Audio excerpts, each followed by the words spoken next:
Hey everyone, it's Carter King. If you're an educator, a leader, or just a parent who wants to teach kids about space, check out my newest book, Carter's Journey Through Space. It's available now on Amazon, Target, and bookstores everywhere. Come explore the universe with me.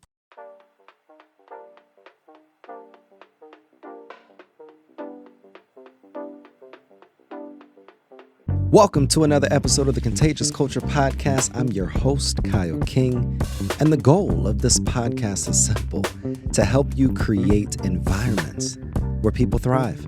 Through real conversations, practical strategies, and powerful stories, we equip leaders, educators, and change makers just like yourself to build cultures rooted in purpose, performance, and authenticity. Because culture isn't something you talk about, it's something you live. This is the Contagious Culture Podcast. Let's get started. Welcome back to another episode of the Contagious Culture Podcast. I'm your host, Kyle King, and the goal of this podcast is to help you create ecosystems and environments where people thrive. Look, today's guest is first a breath of fresh air, truly a light. Yes, she's a leadership development consultant, speaker, author, and founder of Bravo for You.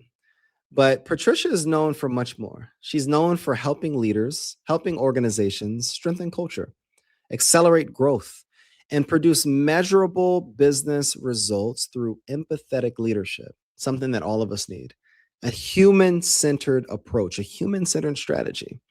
And she's designed and really delivered programs across the country for Fortune 500 companies, taught leadership and development, leadership and team development at institutions like the University of Washington, UCLA, UC Irvine. And she's built a reputation for not just helping leaders uncover the unseen dynamics that often shape performance, but really establish a culture from beneath the surface. Patricia, how you doing?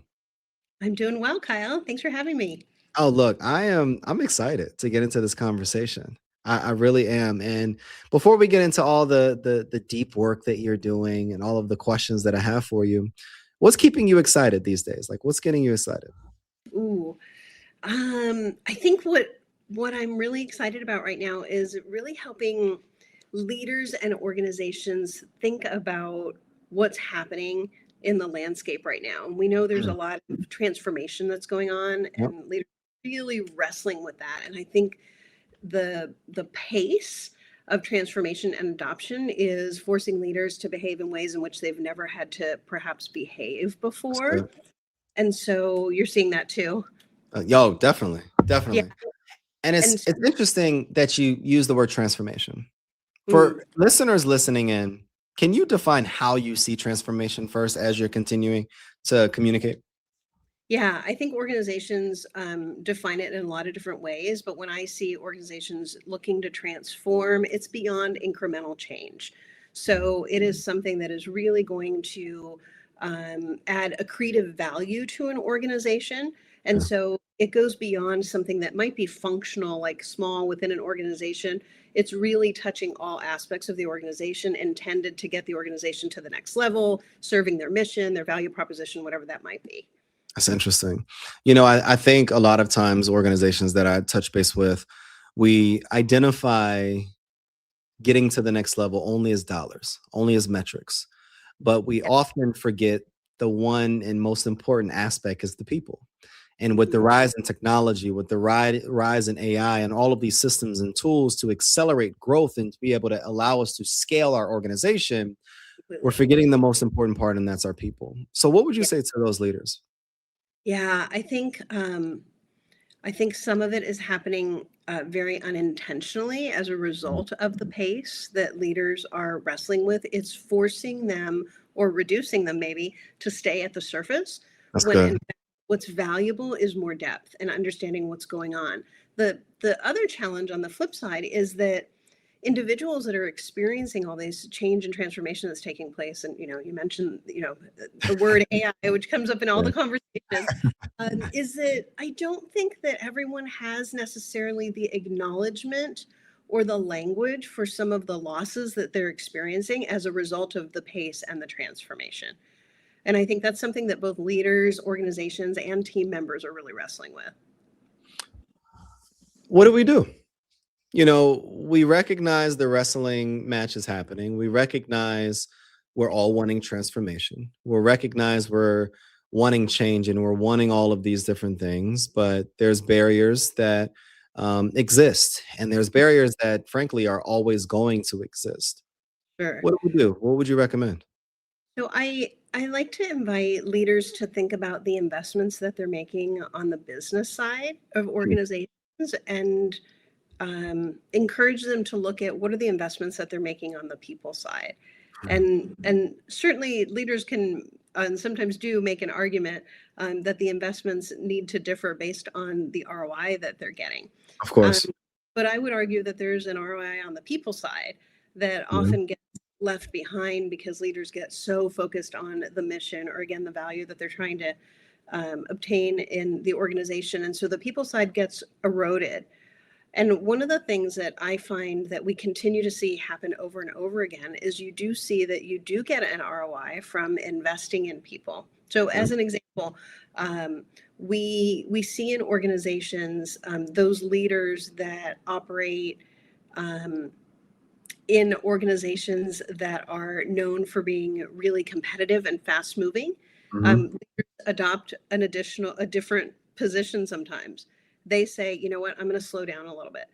I'm going to operate in contrast to what everybody else is doing. And what team members in those organizations tell me is, I'm interested in working with that leader because they're operating differently. So all of a sudden, the leader is now getting more attention and engagement because they're operating a little bit differently. Interesting. And what I think is interesting is sometimes that takes courage from a leader, for sure, to be able to do that. Yeah. The other aspect is that leaders are constantly tasked with the challenge of balancing the business needs or the missions needs with the people needs. And I think one of the ways to really think about keeping that front and center is to look at the ratios. What are the ratios that you're investing in the business versus what are the ratios that you're investing in the people? And when I ask people to track that for a small period of time, all of a sudden the light bulbs go off and they realize, like, oh, we're a little asymmetrical here. And it's normal. I mean, it happens to all organizations, but I think once you start to notice the patterns, you can begin to look at the investments that do get you a return on the people side. So one of the things that I like to talk about a lot is helping leaders and teams understand each other better in the workplace. And what I find that does is it creates relationship shortcuts where leaders can actually save time. And so when I talk to leaders about the concept of saving time, now all of a sudden I've got their attention. Oh, yeah. That's interesting to them, right? Save time, save money. So one of the things you can do through those relationship shortcuts by making just a 10-minute investment in conversations to understand others is to really then shortcut the nature of the conversations that happen within the working relationship. So there creates more relational agility, more trust, and then you save time when you're working together and collaborating. That is part of the ROI. So that's just one example. What does that look like, though, in practice? I often try to frame questions and have conversations around the new leader or the leader that is experiencing a lot of friction within their organization and they're wanting transformation, but they have to transition out of the various habits or behaviors or actions that they're currently living by or leading by. So what does that look like practically? Yeah, practically. Yes, for sure. Change is difficult for all of us. We're humans. We like continuity and what feels, comfortable for us. And so leaders, I see leaders take two approaches. One is they get very intentionally focused on making change. For example, I had one leader I worked with who knew that he needed to be more intentional in the human conversations and take his business hat off. And look, here's what we ask leaders to do. We ask leaders to turn around businesses, to drive profit and revenue, to, do more business development for their nonprofit, right? To retain the best talent, to hire even more, great talent. Yeah. And we don't say to them, could you actually engage in understanding others? That's not measured anywhere in organizations. Exactly. And so, but some leaders that recognize the value, they realize that they have to take that hat off that they're normally getting rewarded for. and be really focused and present with the people that are right in front of them. So I had one leader that would say to me, when he was physically in the office, he would like literally pinch himself on his hand to remind himself as he was getting ready to go into a one-on-one that was his sign to like switch his hat into and in front of this person, because otherwise he was running, very frenetically in the organization, doing all the things that needed to get done, which is exactly what's being rewarded in the organization. So some leaders are really intentionally focused.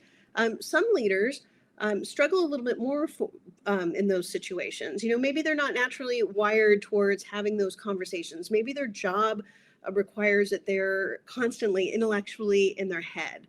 And so with those leaders, I usually like to invite them to experiment a little bit with the lenses that work within how they shape their own leadership. Because one of the things that I find leaders are really resistant to is some prescriptive set of steps that they need to adopt.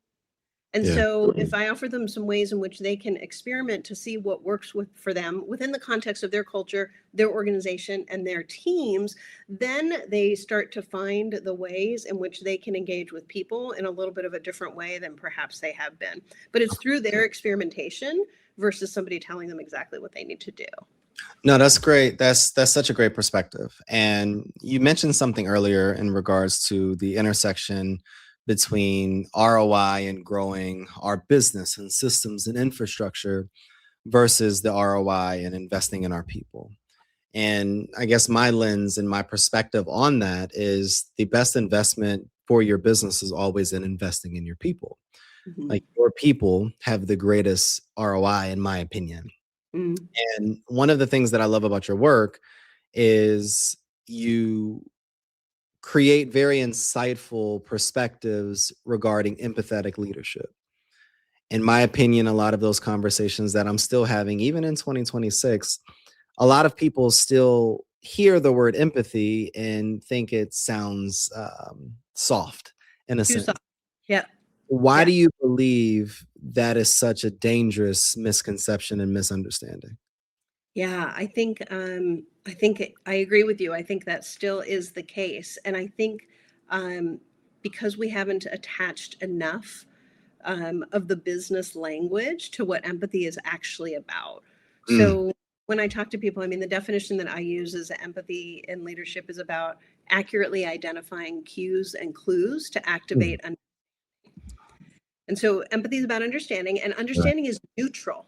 That's good. I was just having a conversation with somebody about this the other day because they were telling me that, they were asking, can you over empathize, Patricia? And I said, I actually don't think you can over empathize. I don't think you can ever understand too much about somebody. What you can do is you can over index in your response. Tell me more. Well, I think, and that's where leaders, I think, get caught up. I think leaders often feel like if I empathize, if I go and I understand what's going on with my team members, I now am going to feel like I have to capitulate to whatever their requests are, what they want to see happen, when actually that's not true at all. A leader can still make their business decision based on facts and data that they would normally make. They just now have a human data that they can incorporate into their business decision. And there's nothing wrong with maintaining accountability and performance standards and whatever business needs are necessary. And so that means that in some cases you might have to push back on somebody, but with the understanding that you have, you can then be so much more effective in your communication back to that individual if you need to deliver news that maybe they were not excited about, or that's not going to land as well as perhaps what they wanted. And I think that part is really important, is to help leaders think about understanding, being neutral, and helping them gather information that then helps them make more effective decisions. And so I think that helps leaders kind of shift away from this idea that it's soft. It's actually informing their decision making. Go ahead. No, I appreciate that perspective, because even in my own leadership early on, I used to always say that we're making data-driven decisions. And I was so uninformed on what it meant and how we practically implemented that within our day-to-day. Hey, it's Kyle. Sorry to interrupt your programming, but I got a quick culture check for you. How's your team's energy right now? I mean, literally, right now. Are people feeling inspired? Or are they just showing up? See, here's the truth. Culture doesn't change because we talk about it. It changes because we live it actively every single day. And that's what I help organizations do: build contagious cultures that people actually want to be a part of. Through keynote talks, interactive trainings, and hands-on consulting, I help leaders transform the way their teams connect, perform, and grow. So if your culture needs a little bit of spark, let's light it up together. Visit theculturelab.org, again, theculturelab.org, or connect with me directly on LinkedIn at Kyle S. King to learn more about how we can work together. Because remember, your culture is contagious. Make it worth catching. Now let's get back to the program. And Yeah. you just really unpacked something for me and revealed something for me, that human perspective is data too. Yeah. And having these conversations, going on this listening tour, and considering the thoughts, the perspectives, and the ideas of your team members and your colleagues also presents another piece of data that Right. can allow us to be able to still make data-driven decisions. Yeah. But I think that brings up a question: how do leaders, though, balance empathy with accountability and standards and decision making? Like, what does that look like for that leader that's listening in? Yeah. So one of the phrases that I often repeat to leaders frequently is empathy is about understanding, and understanding does not equal agreement. And so when I'm looking at Sure. leaders face to face, I can see their shoulders go down when I say that, because that's helping them think about, okay, I don't need to agree with what this person is saying. I'm just getting data and information. And now I can make the right business decisions. And so the right business decision might be to hold somebody accountable. It might be to maintain some really rigorous high performance standards, or even raise the bar that is necessary. And so it's up to that leader then to your point, take that data and use that data to inform the decision that they are actually going to make. And that decision might be to raise a performance standard, to hold accountable. What they benefit from is having knowledge of where the other person is. They Yeah. understand where the other person's coming from. Maybe I'll just make up an example. Maybe somebody's pitching an idea for a project, and it's a new innovative idea. And the leader has a lot of reasons and data why perhaps that idea might not be the most effective solution. And so they know they're going to let the person down when they say, we're probably not going to move forward with this. No. And that might be a very appropriate business decision, but they know the person's going to be disappointed. And so they can then use that to inform the communication with the person, to let them know, what was valuable about that idea. And then here are all the reasons why we're not going to be able to move forward with it. So the person then gets a congruent response, as opposed to, no, that's not going to work out. What I hear, Patricia, is organizational culture at its finest. You mentioned words such as standards. You mentioned words in regards to transformation, transition, raising the bar in how we communicate, how we listen, and how we approach this work. How can leaders, though, create these types of cultures where people feel heard, listened to, and supported, while still balancing them being challenged and Mhm. driven towards being successful in their roles? Sure. Yeah. So I think we hear a lot that culture starts at the top, and I think there's definitely some truth to that. I don't think it solely can come from the top. I think culture is embedded across organizations, and there are some leaders that, like I mentioned earlier, they get really courageous and they're going to create a culture within their organization where they have responsibility and accountability. So it is possible to create that, even when the broader organization is not necessarily fully aligned to where a leader's perspective is. It can definitely be a little bit of a dance, but I think that leaders who care about creating a conversation with people Yeah. do that through invitation. I think also leaders can create a culture where, to your point, more listening is happening, more engagement, more two-way interactive dialogue is happening. With a concept that I like to call professional intimacy, which is learning a lot about people. Again, it's professional. Of course. And what I think that does is it allows you to deepen conversations and knowledge of people which creates environments where there is more understanding. A leader then begins to understand, what are people's preferences? How do they prefer to communicate?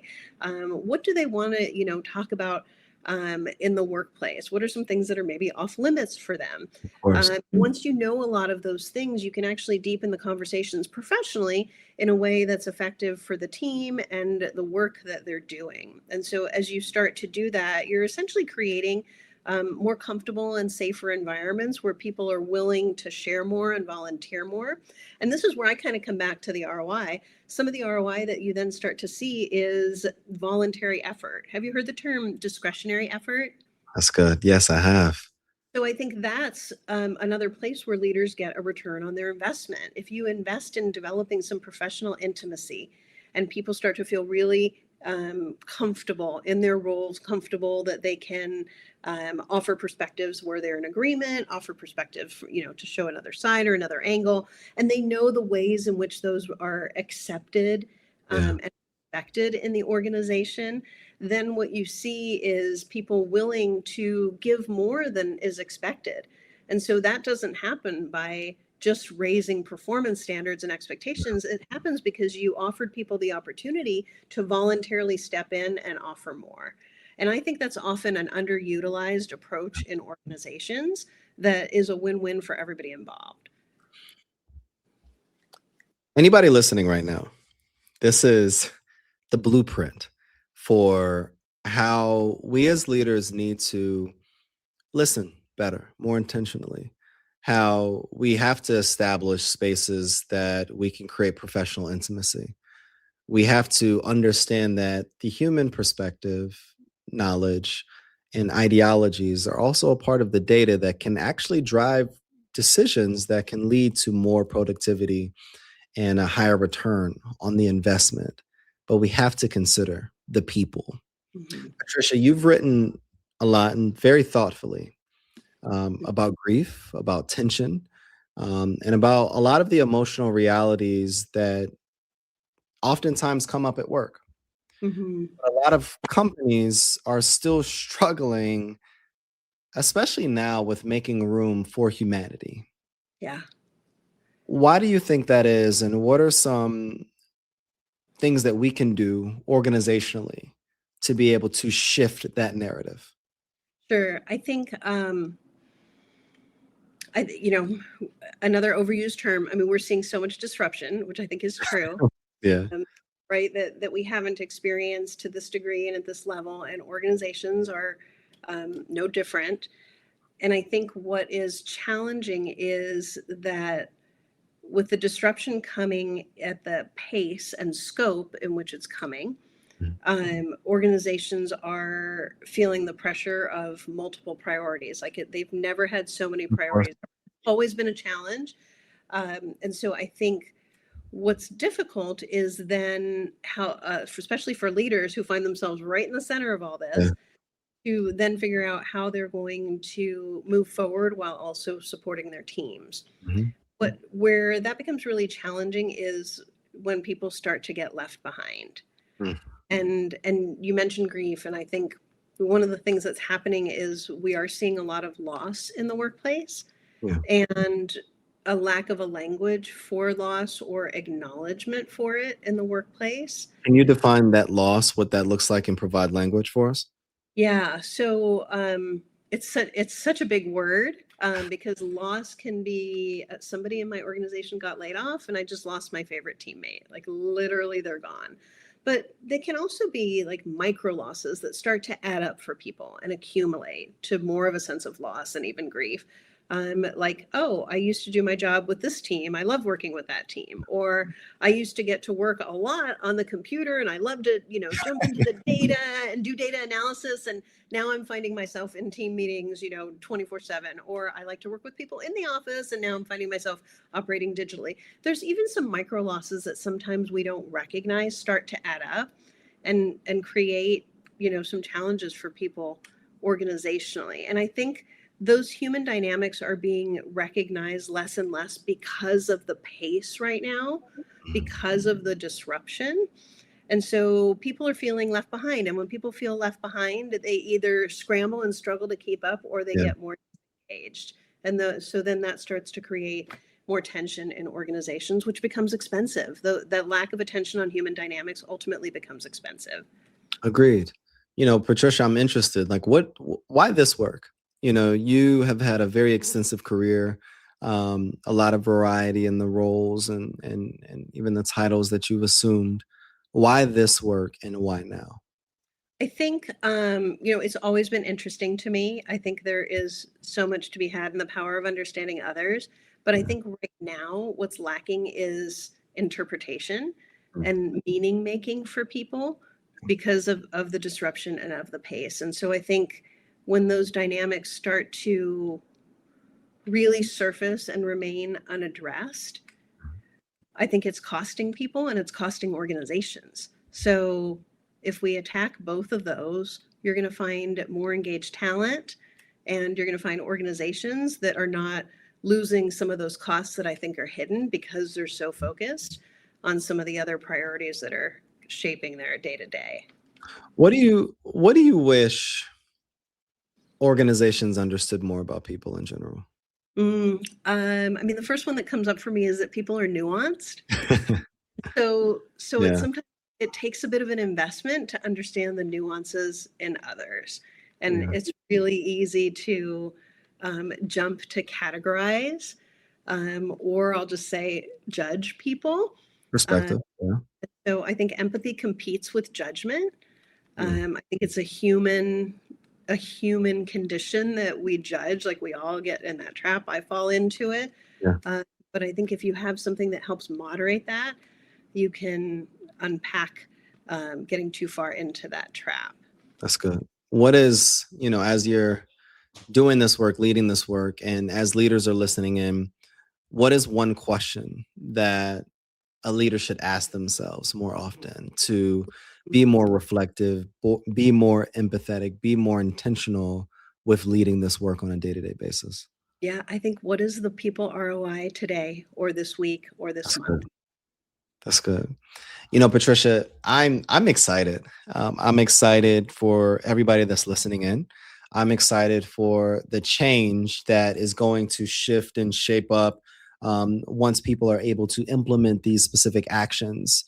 If you were to give leaders 2 to 3 steps for them to really become doers of empathetic leadership, what would those steps be after this call, after they listen into this podcast episode? What would you be requiring people to do?